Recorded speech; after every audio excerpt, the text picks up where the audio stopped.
Welcome to our deep dive into Napoleon Hill's Think and Grow Rich. You sent this one in, and I'm really excited to unpack it with you.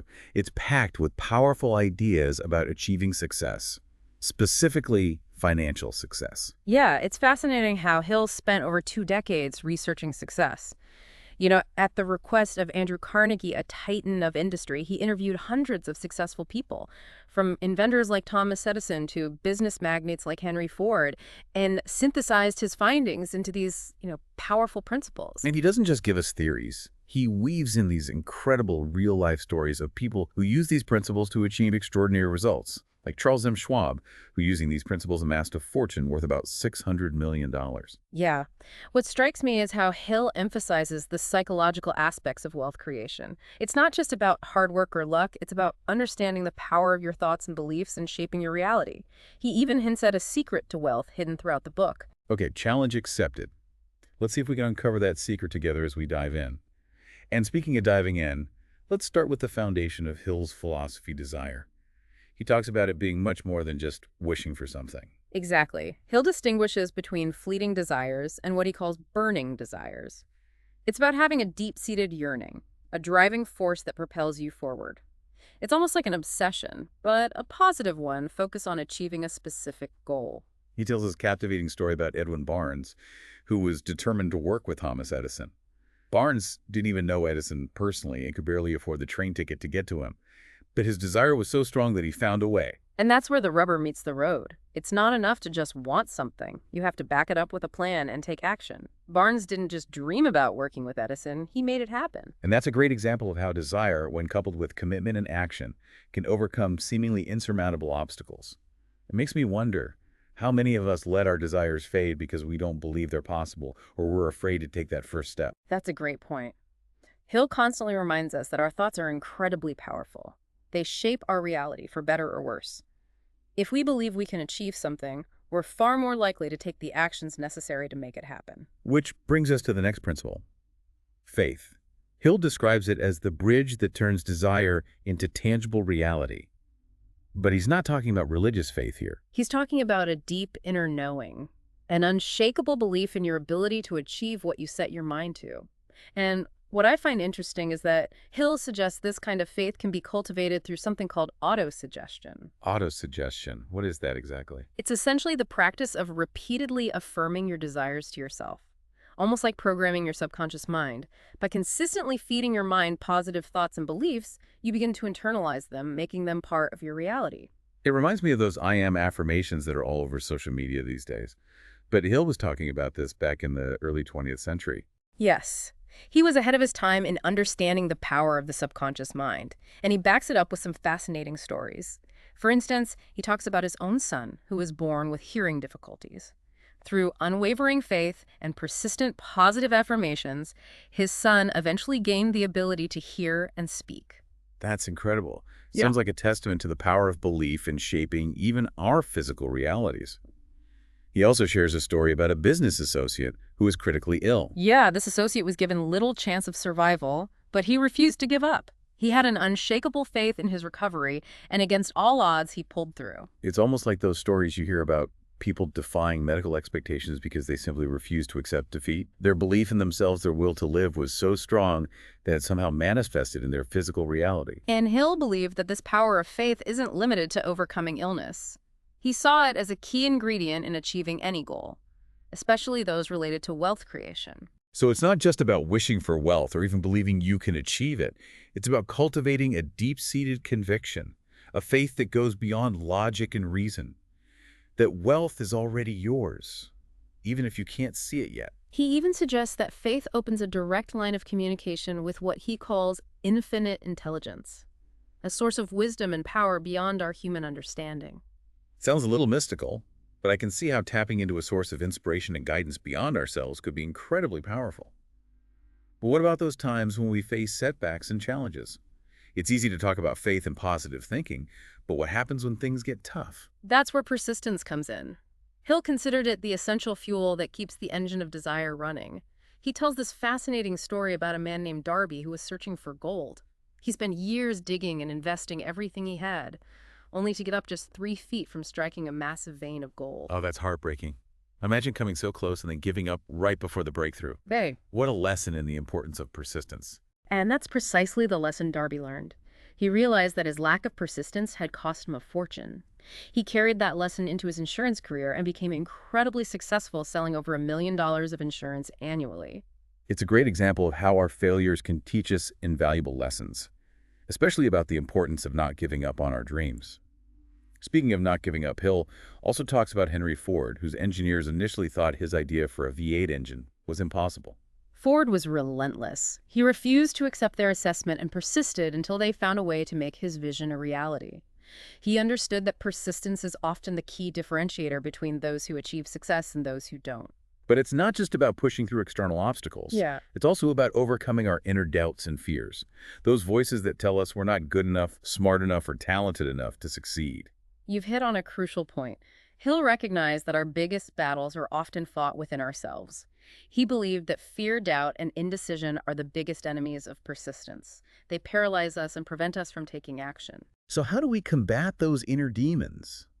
Does Hill offer any practical advice for cultivating persistence? Absolutely. He suggests developing self-reliance, creating definite plans, and arming ourselves with accurate knowledge. These strategies, he believed, help build willpower and strengthen our resolve to persist in the face of challenges. It's interesting how he connects knowledge to persistence. It makes me think that the more we understand about our goals and the path to achieving them, the more confident and persistent we become. Precisely. Knowledge dispels fear and doubt. It gives us the tools and the confidence to push through difficult times. It's almost as if Hill is saying that persistence isn't just about willpower, it's also about being strategic and informed. So far, we've covered desire, faith, and persistence. But there's another intriguing concept. Hill introduces the mastermind principle. I have to admit, I'm curious about this one. What exactly is a mastermind, and how does it contribute to wealth creation? The mastermind principle is about harnessing the power of collaboration. Hill believed that by surrounding yourself with a group of like-minded individuals who share your vision and values, you create a synergistic force that amplifies each member's individual potential. He compares it to electric batteries working together to generate more power than a single battery could produce on its own. It's fascinating how he recognized the power of synergy long before it became a buzzword in the business world. And he doesn't just theorize about it, he gives concrete examples. He attributes a significant part of Henry Ford's success to his close relationships with brilliant minds like Thomas Edison, Harvey Firestone, John Burroughs, and Luther Burbank. So it's not just about networking or building a team. It's about forming deep, meaningful connections with people who inspire you, challenge you, and support you on your journey.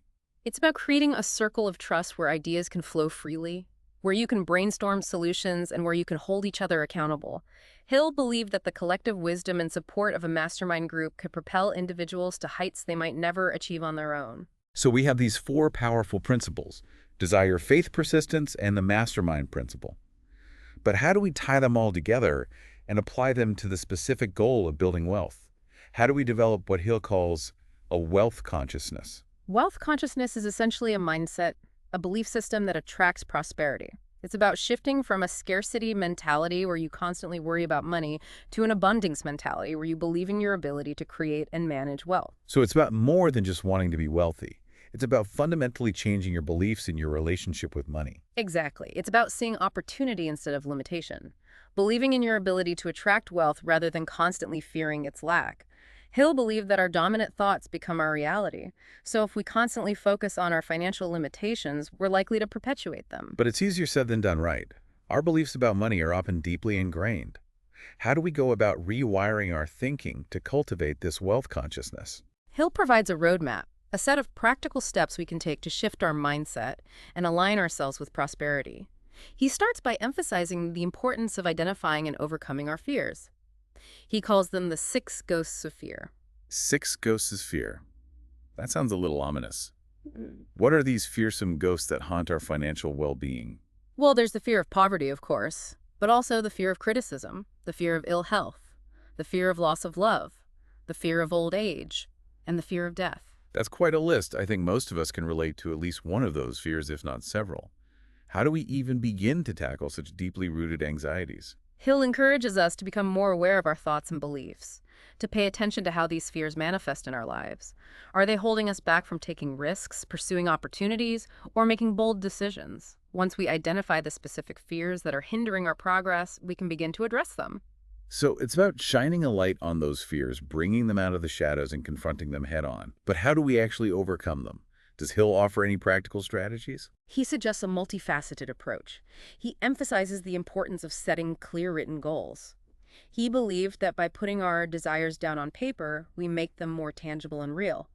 He also advocates for the power of daily affirmations, using positive self-talk to reprogram our subconscious minds and replace those fearful thoughts with beliefs that support our goals. So it's about being intentional with our thoughts, consciously choosing to focus on what we want rather than what we fear. It reminds me of the saying, what you focus on expands. If we're constantly dwelling on our fears and limitations, we're likely to create more of the same. Exactly. And Hill also suggests surrounding ourselves with inspiration, read biographies of successful people, listen to podcasts, attend seminars, anything that exposes you to examples of individuals who have achieved financial freedom and overcome adversity. It's like immersing yourself in an environment of abundance, letting those success stories seep into your subconscious and expand your beliefs about what's possible. It's also about taking action. Hill reminds us that knowledge without action is powerless. It's not enough to just think about wealth. We have to take concrete steps towards our goals. So it's about translating those desires, those positive affirmations, into a plan, and then persistently working towards that plan, even when faced with challenges. And that brings us back to the principles we discussed earlier: desire, faith, persistence, and the power of the mastermind. They all work together to create a powerful force for achieving our goals, including financial goals. As we've been talking, I can't help but think back to that secret to wealth that Hill mentions in his book. Have we uncovered it through our discussion? Yeah. I'm starting to think the secret isn't some magic formula, but rather a combination of mindset, strategy, and action. I think you're onto something. Hill believed that true wealth goes beyond just money. It's about living a full, purposeful life aligned with your values and your passions. And he provides us with a set of principles, a framework for achieving that kind of wealth. He shows us how to harness the power of our minds, cultivate unwavering faith, persist in the face of adversity, and leverage the support of others to create a life of abundance and fulfillment. I think the real secret lies in the journey itself, in the process of personal growth and transformation that comes from applying these principles. It's about becoming the best version of ourselves, both financially and spiritually. So the secret, if there is one, is hidden in plain sight. It's about embracing the power within each of us to create the life we desire. And that's a pretty empowering message. It certainly is. Yeah. And as Hill himself said, the starting point of all achievement is desire. So what is your burning desire? What steps can you take today to move closer to that vision? Those are some thought-provoking questions to ponder as we wrap up this deep dive. I hope you found this exploration of Hill's principles insightful and inspiring. Remember, the journey to wealth in all its forms starts with a single step. Take that step today and watch as the world conspires to support your dreams. Until next time, keep diving deep and keep those mental gears turning. And never underestimate the power of your own mind to create the life you desire.